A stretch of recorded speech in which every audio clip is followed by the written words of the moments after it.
Monsieur le maire, quelles sont les raisons qui motivent votre engagement dans ce partenariat aujourd'hui? Bah, si vous voulez, Canet a toujours été préoccupé, par, l'emploi, parce que la ville connaît une mutation. Heu, Canet était une station balnéaire avec un emploi essentiellement saisonnier et puis, au fil du temps, Canet-en-Roussillon est devenue une ville touristique, à l'année, hein, donc une ville à part entière. Ensuite, il y a l'économie, nautique, qui, est en fort développement et puis il nous paraissait normal d'accompagner, hein, je dirais directement par nos marchés publics, par la commande publique, d'accompagner, l'emploi et le retour à l'emploi des personnes qui y sont un peu éloignées. Nous avions déjà par le passé fait quelques expériences, notamment au niveau de l'aquarium, Oniria et aujourd'hui, nous allons nous projeter encore davantage par la signature de, ce pacte, de cette, convention pour, dans tous nos marchés, intégrer, une clause d'insertion, sociale. C'est important parce que nous avons beaucoup, de travaux à mener sur cette deuxième partie de mandat et l'expérience passée nous a montré que, justement ça fonctionnait parce que, à l'époque sur, Oniria, il y avait 6 contrats de professionnalisation qui avaient été signés et il y en a 2 qui ont été pérennisés et donc il faut poursuivre dans ce sens. Monsieur le préfet, pouvez-vous nous partager votre vision des clauses sociales et plus largement de l'insertion par l'activité économique?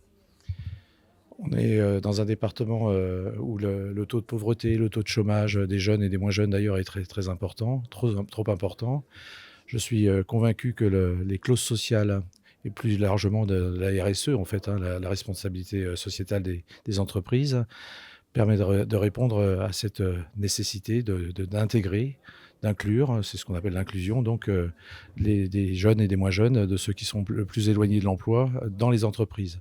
Donc cette signature aujourd'hui permet d'aller plus loin, d'aller plus vite, plus fort au niveau des collectivités locales, hein, grâce à l'engagement du groupement d'employeurs RSE donc, sur ces questions-là et de mobiliser davantage encore les collectivités. Certaines le sont déjà.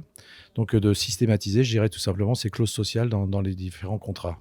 Ce partenariat est au-delà de l'acte administratif, de la signature d'une convention, c'est une dynamique, un partenariat renforcé entre tous les acteurs, donc les collectivités locales, les employeurs, les secteurs économiques et évidemment l'État qui vient en accompagnement de cette démarche et qui l'accompagne parce que nous devons être tous mobilisés et je crois beaucoup au collectif et le collectif également donc pour le travail, pour l'emploi, notamment pour ceux qui sont le plus éloignés encore une fois, qui ont besoin qu'on les aide, qu'on les prenne par la main et donc vers l'emploi.